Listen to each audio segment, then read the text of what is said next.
Hello, my bookish friends. Welcome or welcome back. I am Elizabeth. This is Reading Riley, where we like to read Riley, not take ourselves too seriously, and have some fun with books. It's spooky season coming up. We're about to get into it. And you know what? I thought it was a good time to release another thriller recommendation video. So that's what we're doing today. Fuck it.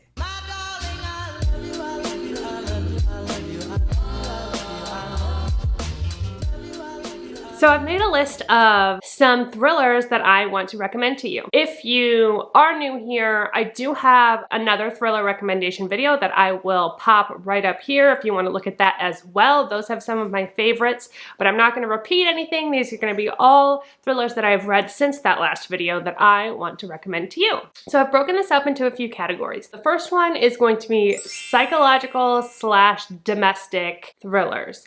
The second category is going to be, don't be afraid when I say this because they're all still really, really good and I highly recommend, but almost like a more literary style thriller. And then the third category is going to be just kind of other ones that didn't really fit into either of those two. I will do timestamps down below if you're interested in just checking out one or a few of these. Also down below, I always have my other social media information. It's Reading Riley on everything. So if you want to connect on other social media platforms, all of that information is down there, as well as all kinds of other little tidbits and information. So if you're interested, just check that out.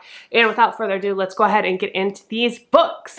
I'm going to start with my psychological/domestic thriller category. I want to start out with I'm Thinking of Ending Things by Ian Reid. Some people call this horror, but I honestly think this is pretty straightforward psychological thriller in the deepest sense of the word. So we're following this couple. They are kind of a newish couple. They are on this road trip to meet his parents for the first time. So it's kind of that moment where it's the next step in the relationship, right? Where you're meeting the parents. So I think they're both a little bit nervous. Most of the story is told from the car. It's very snowy and atmospheric. And the whole time, she's thinking of ending things. She doesn't know if she wants to be with him anymore. And she's kind of regretting that she put herself in this position because she doesn't want to lead him on. But it's really weird because she's having these thoughts in her mind and he is kind of addressing the thoughts that she's having without her actually saying them out loud. So it's kind of catching her off guard. Can he hear my thoughts? It's not paranormal in that sense, but it lends to this tension between the two of them. I will say the audiobook for this is amazing. There is a specific point in the audiobook where the twist happens. The way that it's handled with the sound is really interesting and really fun. The plot twist in this book is the selling point all day, every day. It's one of those books that you get to the plot twist, you immediately want to pick it up again, start it over from the beginning, and reread this. It just made my jaw drop. It made me think. It brought the tension. I just thought it was absolutely fabulous. There are things that I would want to talk about more in depth about this, but I can't do without spoiling it. But if you've read it, then you know what I'm talking about, the way that this twist is handled. Some people may not like, so look up trigger warnings if that is an issue for you, but I can't even tell you what the issue is, so that's kind of beside the point.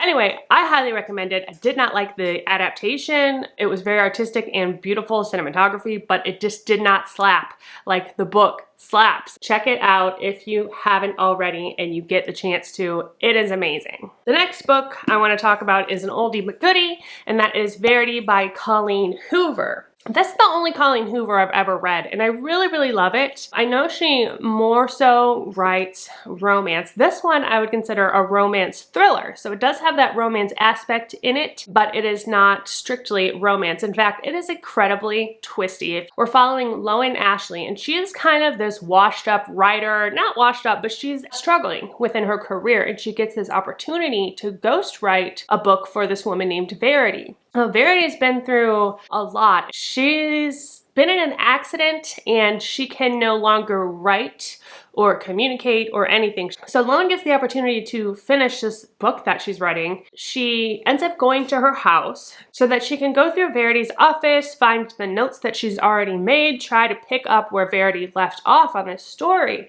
And when she moves into this house, she meets the family and Verity's husband, Jeremy. She finds this secret manuscript that Verity wrote. She starts to get this inside knowledge about what Verity's really like. She's afraid for Jeremy because he doesn't know these things about his wife, and she starts to feel a certain kind of way about him and wonders if she should expose who his wife is to this man. From there, it just gets incredibly twisty. I loved the twists in this book. It is haunting and it is terrifying. Also, seeped in reality to where you could believe that this could happen. Colleen Hoover does a really good job justifying the actions of her characters in a way that is believable. And also you have this romance that's happening that also kind of sweeps you up within it, also shows you the motivations behind the characters' actions within that. And so I just thought it was really, really good. I loved this book and I highly recommend it. Next, we have The Couple Next Door by Sherry Lapina. I have read 2 Sherry Lapina books now. I've read Not a Happy Family and I've read this book. And of the 2, this one is the clear winner to me. And I certainly want to read more Sherry Lapina. I'm intrigued by her writing style. I really liked this book. I wouldn't say that this book is mind-blowing the way I'm thinking of ending things was for me, or even Verity. But for what this book is trying to do, it does it well. It's a good specimen of what this book is trying to do. So basically, this I would call a domestic thriller. We have this couple, Anne and Marco, and they just seem like the sweetest couple. They have this newborn baby. They go next door for this dinner party and their neighbors have invited them over, but their babysitter cancels last minute. And so it's kind of this tiff between Marco and Anne because she doesn't want to leave the baby, but he's like, look, it's like a townhouse. It's literally connected. They have a baby monitor. We'll take turns checking on her every 30 minutes, I think it is, or 20 minutes, something. And it's gonna be just fine. For some reason, the neighbor who's having the party is like, no, you can't bring her here. Off the bat, that pisses me off. Do you want to see your friends or not? Why are you gonna put him in this position? But anyway, I digress. They go to their next door neighbors. They take turns checking on the baby. At some point, the baby disappears. The cops get involved. It gets really ugly, really fast. And we spend the rest of this book trying to figure out who took this baby? Where is it? Why is the baby gone? What the hell happened? And what are some of the secrets between this couple that they aren't telling each other? It was twisty. It was fun. Yeah, it was just a fun read. So I recommend this one as far as Sherry Lapina's go. I also want to read An Unwanted Guest by her, but I'm saving that for winter. But if you have any other Sherry Lapinas that you really love, I would love to know. Please let me know. Next is a new release that I've just finished, and that is Rock, Paper, Scissors by Alice Feeney. Alice Feeney is another author that I'm really getting into. I read His and Hers in January and loved it, and this one is also another one that I really enjoyed. I just think her writing style is top notch, you know? She knows how to lead you astray. She knows how to manipulate the reader's thinking. She knows how to build tension in a way that is believable as well. We're following Adam and Amelia. They are a couple. They've been married for 10 years. He is a screenwriter,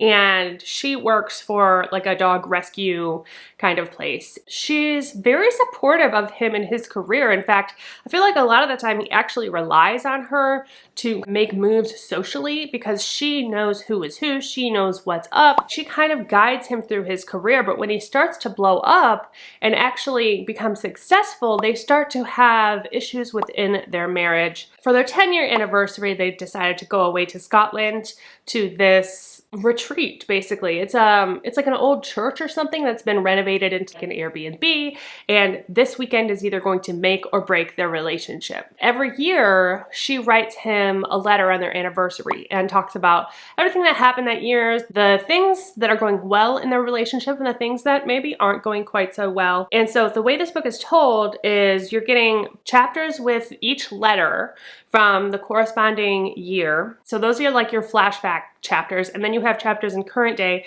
from Adam and Amelia both as they're navigating this weekend. Things go awry, things go really weird. Their past catches up with both of them. They both have secrets in their past that they're not telling each other. They both know things about each other's past that they're not telling their partner that they know about. And so they each have these ulterior motives that are just kind of slipping through the cracks and making them doubt each other in ways that they could not have predicted. And the twist at the end, this is another one that's like a double twist at the end. It's like twist, bam, twist. I think it's a really satisfying read. It's gotten great reviews so far, and I highly recommend this. The next book I want to talk about is Local Woman Missing by Mary Kubica. This was my first Mary Kubica, and I really enjoyed it. I intend to read more Mary Kubica in the future because of this book. I was really impressed by this. The way this is written is probably the most interesting thing about it. It is what allows you to suspend your disbelief or to be caught off guard by the twists, because it's written in kind of a confusing way. So I do recommend reading this physically so you can go back and check and like, who's talking right now? What timeline are we in? Because there are multiple timelines and there are also multiple perspectives, several multiple perspectives at that. But basically 11 years ago, Shelby goes missing, a local woman. Also, shortly thereafter, a woman and her daughter go missing, Meredith and Delilah. And these past timelines 11 years ago were like, why are these women all going missing? Like, are these two events connected?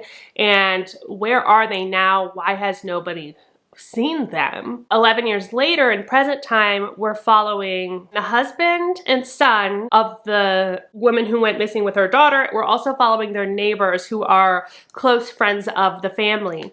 And Delilah, the young daughter, 11 years later, just shows up out of nowhere, and they're like, "What? Where have you been? What happened? I don't understand. What's going on here? Where's your mom? Where's Meredith? Where did she go? Why did you come back and she didn't?" She's a teenager now. She's damaged and almost feral, and she can't explain what happened to her. She's trying to navigate this new world after everything that she's been through for the last 11 years, since she was 6 years old. And so it's traumatic and it's sad, and the police are investigating what's happening. They're trying to give hope to this family. They're trying to figure out what they can do to help them. We end up seeing connections between these cases. We end up finding out the thread that connects everything, and it does not go where you think it's gonna go. In fact, I think this book would be a really hard one to predict. If you think that you're one that can predict books easily, and thrillers specifically, read this one. I'm interested to know if you can predict this, because the outcome kind of comes out of nowhere. It's a fun ride. It's very shocking. I'm in it for the twist. I'm in it for the fast pace. This book was just boom, boom, boom, boom, twist after twist after twist. Lastly, for this category, I want to recommend Pretty Girls by Karen Slaughter. Another one of these authors that I am slowly but surely becoming obsessed with. Loved this book so much. I've read it twice now, and I just could not recommend it more highly if you have not read it yet. Basically, if you like it, that was gonna sound really bad, but if you like your thrillers, to go there. It takes it there. The way Karen Slaughter writes characters is just, it is perfection. It is everything I could ever want. She is not afraid to push the boundaries of what is even socially acceptable to read about in a thriller. That's what I love about her so much. There's also a past and present timeline, and in the past timeline, we have these three sisters. One of them disappears. We see how the disappearance of their sister affects their lives over the future 15 years or so. We see how it affects their family unit and how it tears everyone apart and everything that they've gone through. Then we have the present timeline. In the present timeline, we have another missing girl who is not related to them. I would compare it to the Gabby Petito case that's happening right now. It's like, okay, what happened? What the hell happened? It's all in the news. At the same time, in present time, you have one of the sisters' husband dies, gets killed in this like mugging on the street. And that brings the two sisters together again after all of these years that they had been fighting and grappling, trying to avoid each other. But then they start to connect things that happened in their past to things that are now happening in the present. I'm doing a terrible job of explaining this book, but please pick it up. It is gritty. It is in your face. It's dank. It's dark. It is powerful. The story between these sisters is it hits you in the heart. You care about both of them so much. Karen Slatter does such a great job of just making them relatable. They are so relatable, and you fight for them the entire time. All right, we're gonna move on to the next category, and that is what I'm calling, regrettably, literary thrillers. And I say regrettably because when I say the word literary, for me at least, as a listener, as a person watching this, it would probably turn me off to them, and I don't want to give that impression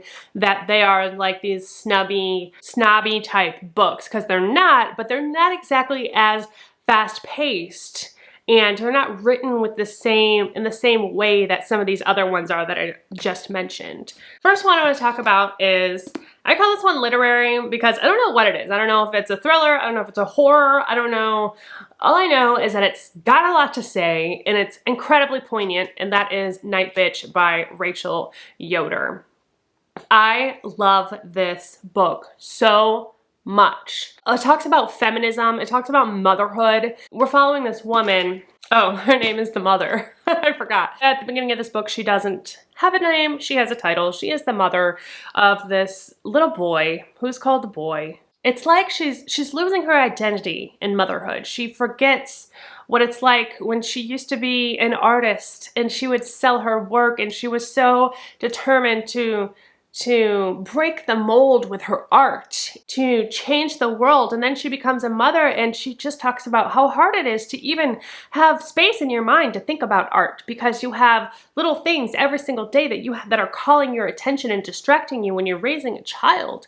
Like, she doesn't have time for that, and she feels like she's lost a part of herself. She feels like a shell of a person that's just like a robot that's just keeping this baby alive. And it's not that she doesn't love her son, she loves her son, but she's forgotten who she is. And then one day she starts to think that she might be turning into a dog, and she grows hair in odd places. Her canines start to get a little bit sharper and longer. And then her husband works away a lot, so she's kind of dealing with all of this on her own. When she talks to him about it, he kind of dismisses her and says, oh, you know, you're obviously not turning into a dog. Like, this is not a fantasy book, this is reality. And so she goes to the library and she finds this book. The book kind of helps her understand what is actually happening. She also meets this group of women who are in this multi-level marketing sales group, and they intrigue her as well.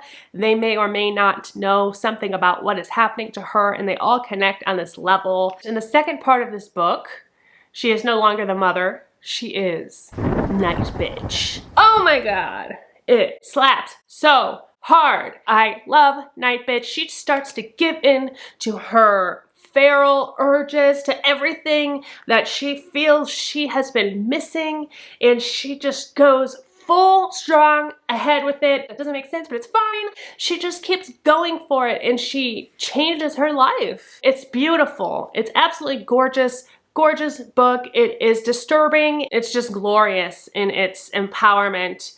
And I don't have the words for it. Read it. It's so freaking good. So good. The next book I want to talk about is My Dark Vanessa by Kate Elizabeth Russell.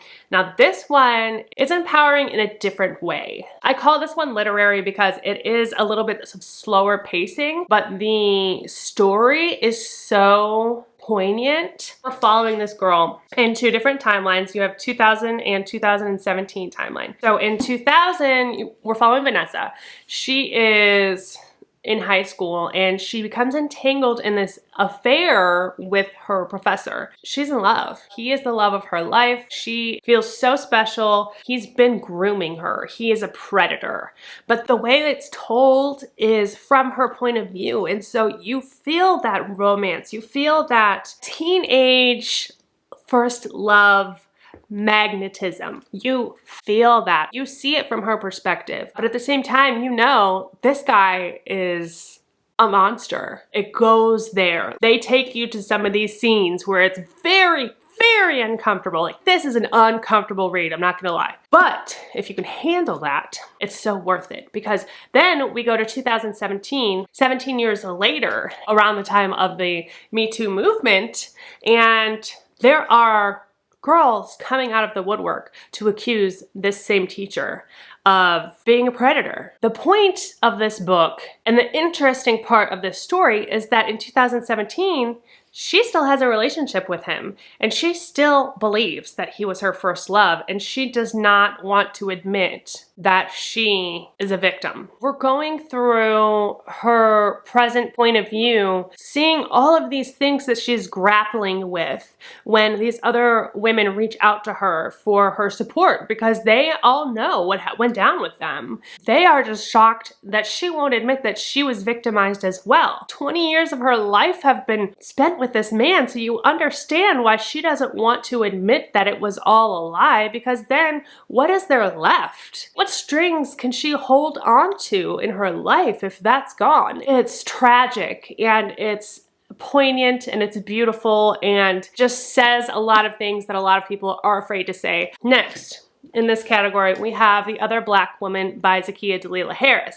Again, this one, it's a little bit slower paced than your average thriller, but we also have a lot of discussion about Black women and being Black in America. This is also set in a publishing house, so it's really fun for readers to delve into the inner workings of a publishing house. For me, obviously I love books, so it kind of allows me to fangirl a little bit about the publishing industry. Following Nella Rogers, she is the only Black girl at this publishing house. She's put forth some effort to bring awareness to that and bring that to light, and with very little success. Unfortunately, it seems like the harder she tries, the more pushback she gets, and it's just like she's frustrated. Then one day, a new girl starts at this publishing house, and she is also a Black girl. And so Nella's thinking, now I have my girl here, we can have some camaraderie, I can maybe vent about some of these things that I've been struggling with as the only Black woman in this company, and have someone that can actually understand me. And then she starts getting notes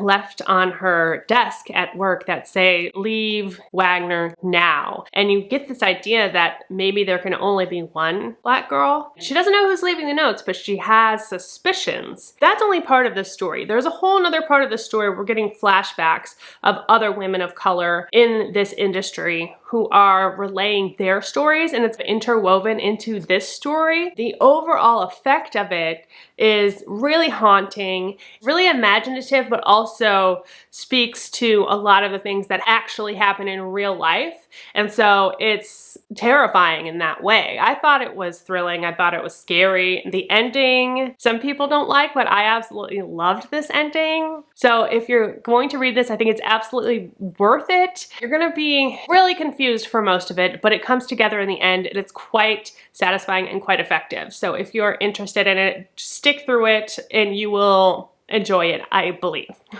next book I want to talk about in this category is The Burning Girls by C.J. Tudor. I added this one into this category because of the way that C.J. Tudor writes. Her writing is very sophisticated. She also does the dual timeline, dual perspective thing, kind of like Mary Kubica does. She's so detail-oriented that you really have to pay attention to the details, and if you do, it's like, bam! It gets you so good, but it's easy to fall into that place where you don't know what's happening, and so you become uninterested. But again, if you stay invested in the story, it's so good. I also have a full video just for this book. If you're interested in that, I will go ahead and pop it up there. We have the mother who's an unconventional vicar or priest. Her and her daughter are moving to this small town because something happened at their old parish that led to Jack is the mother, being not liked in the community. So they move to this new parish. This little small town that they move into has a very rich history that is really disturbing, in which they would burn Protestants at the stake under Queen Elizabeth or Queen Mary, one of those queens a long time ago in England. So people see ghosts in this town of burning girls. And they also make little stick figures of girls and leave them as, what do you call that? What do you call that when you like offerings? Like an offering to these girls? And it's said that if you see the burning girls, then bad things are coming your way. It's like a bad omen. They have all this stuff going on. And then there's also two girls in the not so distant past that disappeared from this town. Jack is trying to just navigate this new parish, and she starts asking questions about these girls, and then it starts to upset some people. So she's like, okay, what did I do wrong? Why does nobody care about these girls? In fact, why am I getting pushback from caring? I don't understand. She starts to unravel this mystery and gets caught up, and she gets way in deep over her head in what's going on in this town. The twists are insane. I love her reveals. I love how she weaves all of these stories so beautifully together. It's just a wonderfully written story. It's a blend of thriller and paranormal because you don't know, is there really like ghosty stuff happening, or is there an explanation for it that we're not being told about? It's kind of like ghosty, witchy. The vibes are perfect for fall. So if you have been interested in this at all, I highly recommend go ahead and pick it up. My next category is just kind of other, and these are ones that don't necessarily fit into any of these categories, but that I definitely want to touch on and that I want to recommend to you because I really love them.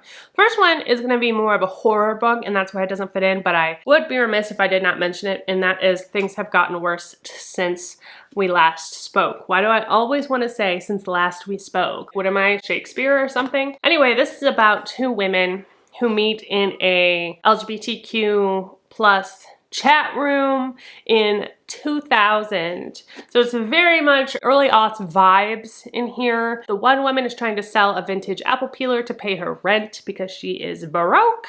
The other woman is wanting to buy the apple peeler. They both have this connection to this apple peeler, and that is how they meet. They begin a relationship. And then their relationship goes awry. This is clearly a tiny, teeny little book. It's a novella, both psychological and also touches in some body horror in here. The body horror is, it's gross, but it's so good in a gross way. Like, I don't know how to explain it. Absolutely disturbing. Loved this. Fun little book. It's like 70 pages, I think. Oh, it's like 100 pages. The way it's written, it's just a really fun format because it's mostly emails and chat room stuff. At the very beginning, you have the author's note, which is kind of like a fake author's note that's explaining how all of this information was compiled and how we got all of these pages of emails and scripts that have been put together. It's a fun little read. It's a good idea by Eric LaRocca. And it's been going around BookTube, and I feel like a lot of people are loving this. So if you want to feel disturbed this fall, pick this up. It's such a quick read. You can read it in one setting, and it's just weird and disturbing. The next book I want to talk about is The Passengers by John Marrs. I always talk about The One by John Marrs, but I feel like this book doesn't get enough love. I read this after I read The One. I really, really enjoyed this one as well. It's not your typical domestic or psychological thriller that I would read. This one is more of a action thriller, I guess. In true John Marrs fashion, it's set like 5 minutes into the future. So it's basically our world, but it has very slight technological advances that we don't yet have. In fact, this could be real life. It's that close. It's like this close. We have self-driving cars. Also, in true John Marrs fashion, very short chapters, very quick, fast pace. This is like super, super fast pace. We're following, I think, 6 different point of views. Each of them get into their self-driving cars, and each of them are then locked into the car and sent on a trajectory barreling towards each other. Then the game begins. Whoever has hacked these cars is on a mission to expose each one of them for their secrets. If they don't admit it, or if they lie, then they're not going to survive. Also, it's being broadcast live to like everyone in the world. Some of these people are celebrities. Some of them are just nobodies that this person just knows about something that they did, that they have a secret. There's all of this shame when it comes to admitting these secrets because it's broadcast live. If they don't expose themselves, then they're gonna die. So yeah, it's just super fast paced and it's twisty, and the things you learn about them are really interesting and fun. I don't think enough people read this book. I think it's so good. It should be bigger on BookTube. So y'all check out this book by John Marrs. It's really good. The Passengers. The last one I want to talk about is All's Well by Mona Awad, which is one that I have recently read and really, really enjoyed. So this was my first Mona Awad. I really want to read Bunny now because I liked it so much. When Bunny came out and I heard, oh, this is kind of weird, like, oh, oh, I don't know about this, it's weird. You just kept hearing that word, weird, weird. And I was like, ugh, okay, I'm probably not gonna like it. Skip, pass. And then I read this one. What sucked me into this one is the whole Shakespeare theme, because I love Shakespeare. However, I've not read All's Well That Ends Well, so you don't have to have read that. You don't have to even like Shakespeare to understand and get what's happening in this book, but there could possibly be some Easter eggs in there that I didn't catch. Nevertheless, you don't need to have any kind of Shakespeare knowledge to read and enjoy this book. That's what initially intrigued me. So I read this book. And then I was thinking to myself, oh, this is weird. And I was like, this is weird. This is weird. It is a good weird. It's a good weird. It is a good weird. It's a good weird. It's a good weird. It's a good weird. It's a good Okay, I'm gonna stop now. So this is my shit. It's my kind of weird. Don't know how to explain what that is. So you gotta read it in order to know if it's your kind of weird or not, but it's definitely mine. I am absolutely going to read Bunny now because I really loved it. But anyway, we're following this teacher. She's a drama teacher. She has chronic pain. She had an accident. She used to be an actor, had some kind of accident, and now just suffers constantly with this chronic pain. She's constantly just eating the pills like they're popcorn. It does a really good job of explaining how disconnected you are from life when you're in pain. Pain basically can replace your personality. It's the only thing you can think of when you're in pain. You can't just live like other people, and her resentment for other people that don't have to deal with this pain. So she is trying to put on this performance of All's Well That Ends Well, and then she basically, the kids revolt, and there's like a coup. She's trying to deal with this. She's in charge. She's the teacher. She's the boss. And they're walking all over her because their parents have money and they donate to the school and they have their own kind of power. It's a lot of political stuff in there. She comes across someone who offers her an opportunity to no longer feel pain. It's almost like a fever dream. It's like, is this real? Is this not real? And she mysteriously becomes healed, but it comes at a price.